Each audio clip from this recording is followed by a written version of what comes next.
Hi everyone, and welcome to day 10 of my Cadbury to Da Nang journey on foot.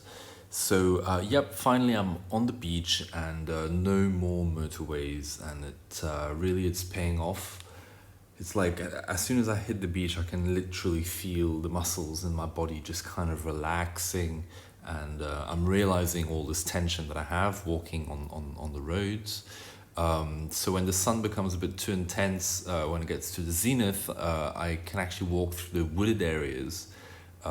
They can be a little bit more dangerous because of barbed wire and dogs who'll come and bark at you, but really, all in all, it's very safe, to be honest. And very few people on the beach. There's only fishermen who'll be there. They start around 4 a.m. and they finish around noon. And after that, the beach is completely empty, and I won't see people for miles. And I took a massive gamble here because I didn't want to add the horizontal distance by using the bridge. I even spoke with a local and I said, "Do you think I'll be able to make the crossing?" And he said no. So it was a massive gamble, and there was one house there and they were in. I spoke with them, and they called the dad over, who happens to be a fisherman, and he's got a fishing boat with this very interesting bare and bare bone two-stroke engine. And he came over, they called him over using their voice, even though he was quite far away. He heard, he came back.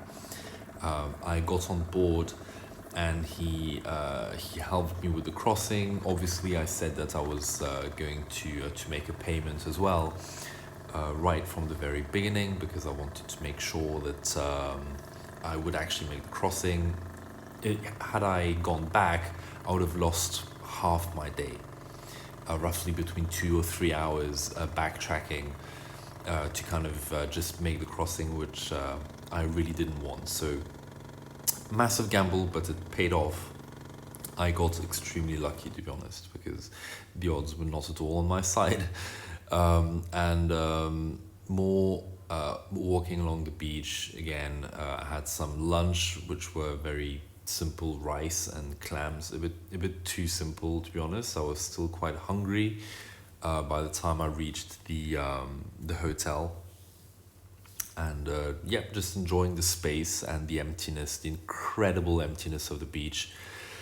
So based on my initial message on Facebook and my estimation of how long it would take, my arrival date was destined to be the 24th of November. And based on my current pace, I'm happy to stick with that projection.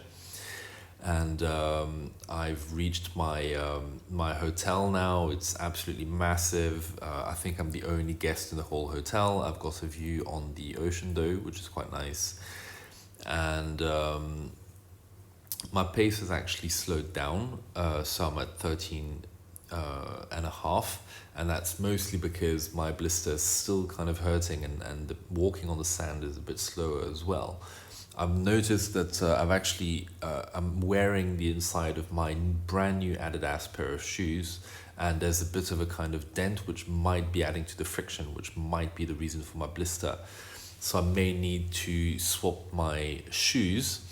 And tomorrow there's some really interesting terrain coming up, because we've got some hills or mountains. I'm not sure how that qualifies.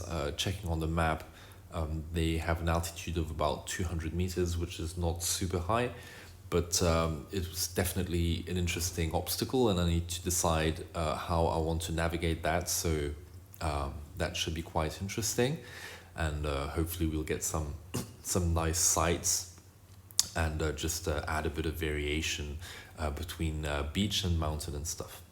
So happy Brexit Day, cough cough, and happy Halloween, everyone. I'll speak to you tomorrow. All right, bye.